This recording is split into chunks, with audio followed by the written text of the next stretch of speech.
Finally, the wait is over. After nearly 2 months of lack of communication, the Federal Reserve recently cut the rate hike to 25 basis points, warning that even greater rate hikes may be on their way out.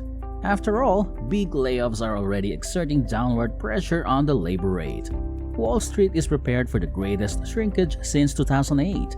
House purchasing demand is declining, and inflation is falling due to weak retail sales. So, with the Fed now opting for smaller rate hikes, some Fed officials believe that the pause will come much sooner than expected, with rates eventually being lowered, whereas others believe that this is just the beginning, with a possibility of serious consequences if the Fed does not continue raising interest rates for a longer period of time than expected.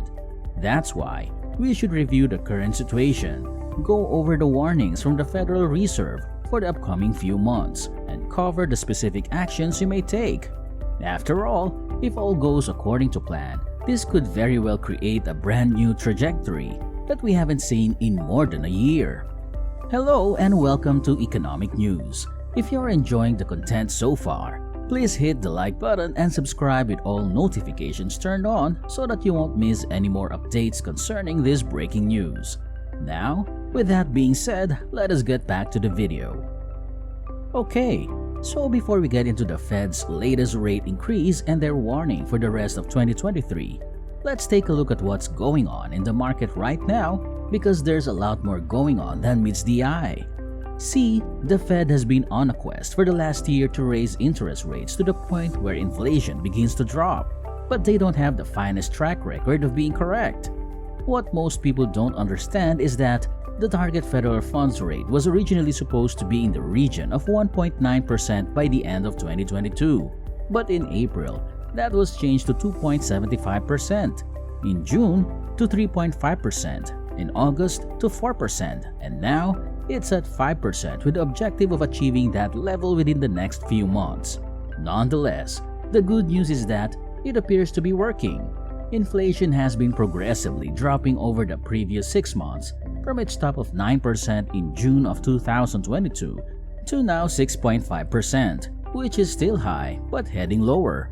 Furthermore, corporations are beginning to shrink their personnel, which, while bad news for the middle class, is music to Jerome Powell's ears because it suggests wage growth is finally slowing. I recognize it sounds utterly counterintuitive, but the basic theory is that when job growth is robust, people make more money, and when they get more money, they spend more money, which drives up prices. Good news is bad news in 2023, but terrible news is positive, and the more bad news we receive, the less probable it is that interest rates will rise, which is good. In fact, the most recent consumer expenditure data showed a 0.2% month-over-month fall during a season when individuals often spend more money than normal. This gives the Fed even more cause to conclude that the economy is slowing. However, in terms of the ramifications for stock and housing market prices, here's what you need to know because the most recent data is incredibly significant in terms of the market's trajectory. The real estate market. Let us now discuss the housing market. Luxury house sales in locations such as San Francisco have already dropped by 70% in the previous year.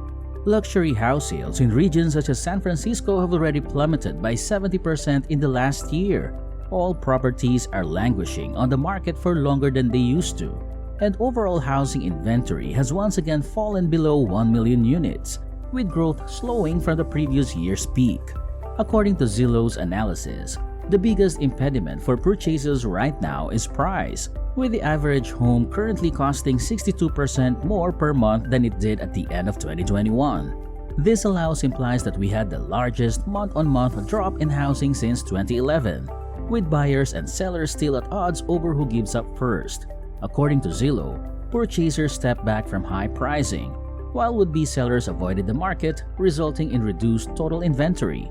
But even with fewer properties available, 52.9% of them sold for less than their asking price, which was comparable to what we observed in July of 2020. Obviously, real estate is local, and each market will be different. But if you're asking which market suffered the largest drop, Minneapolis takes first place, followed by Oklahoma City, Phoenix, and Houston, while other locations such as Salt Lake City, Raleigh, Indianapolis, Cleveland, and Nashville have seen a significant increase. So it remains to be seen how those prices will be influenced over the next year. However, the most important signal to look for in all of this is the pending home sales index, which is likely one of the finest leading indications to look at in terms of which direction the market is heading. After all, historical sales only show us where the market was, not what it is now. And if you look at today's housing activity based on existing contracts, you'll notice that we did experience a tiny gain of 2.5% in December, coming off the month's prior's record lows. Although this is only the beginning, the other consequence of interest rates is what is occurring in the stock market. The stock market. As I previously stated, the stock market has risen due to the 99% certainty that the Fed will raise rates by 25 basis points and then either halt or continue raising rates at a considerably slower pace than in the past. Furthermore, there is optimism that China's reopened economy would help remove supply chain limitations, create more demand, and promote international commerce, resulting in individuals finally sharing positive screenshots on Wall Street bets. Others argue that while China may generate surplus growth, it may also lead to greater inflation as their demand for energy, commodities, and good grows, implying that the Fed may have to hike interest rates for a longer period of time than predicted. Meanwhile, the president of the Swiss-Chinese Chamber of Congress stated that the Chinese energy and raw material needs will compete with European and global needs. So I see inflation relaxing right now, but we will see more pressure on inflation in Q3 soon. The bad news is that Michael Burry already told us that in the past, inflation arises in spikes, resolves, deceives people, and then returns with a graphic indicating that inflation has never occurred once and then disappeared since the 1940s. In reality, in almost every situation now, inflation normally declines. People celebrate by spending more money, and then it reappears for as long as a decade.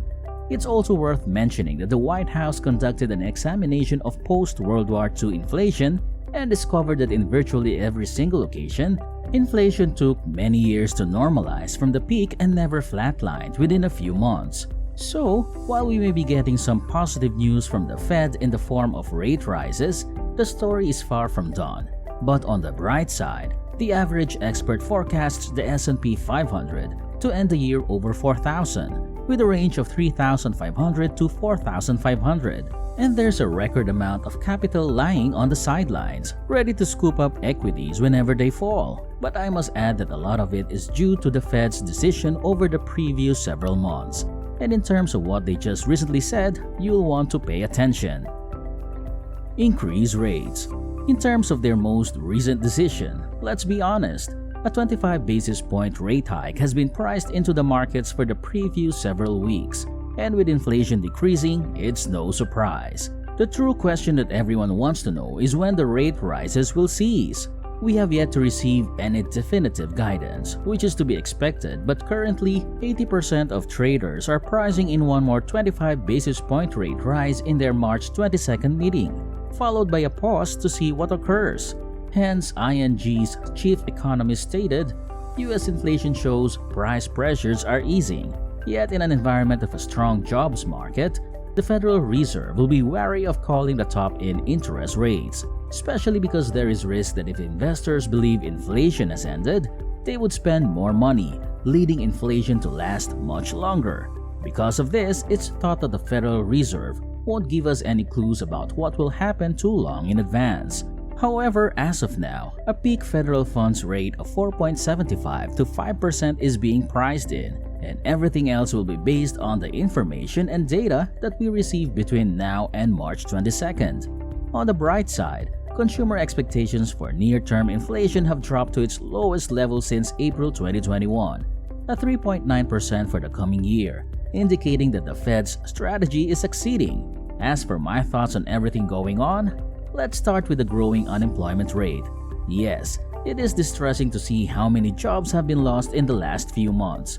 But in many of those situations, those firms had employed so many employees in the previous years that the cut still leaves them with more staff than they had before the pandemic. That's why, in my opinion, These companies appear to have been forced to increase their headcount when times are good but scale back on some of the when times are bad, which either means there's still room to cut even more if necessary, or they're going to take it month by month to see what happens. In terms of inflation, it appears that employment has mostly rebounded to where it was prior to the pandemic, and wage growth has nearly returned to normal, implying that it is no longer a cause of higher prices. Conversely, I'm afraid that following the most recent rate rise, there won't be much more optimism to look forward to. Sure, we have some excellent results coming out and China is reopening, but there's still the fear that the Fed will have to raise interest rates a little bit more owing to increased demand, which will obviously impact the market. Furthermore, many investors are beginning to use cash as an investment within money market accounts because it now pays over 4% and is relatively risk-free when compared to equities or real estate. So only time will tell how that plays out, or if equities must fall anymore to attract those investors to purchase back in. In conclusion, I believe it is a step in the right direction, and we may be nearing the peak of the rate rise cycle, since both England and Canada are projected to slow down in the coming months. Thank you very much for watching this video. Please leave a comment down below explaining your thoughts and opinions concerning what the Federal Reserve System's Central Bank of the United States are doing in order to ease the economy post-pandemic. Also, if you have some free time, please do check out our other videos on the channel. Take care now.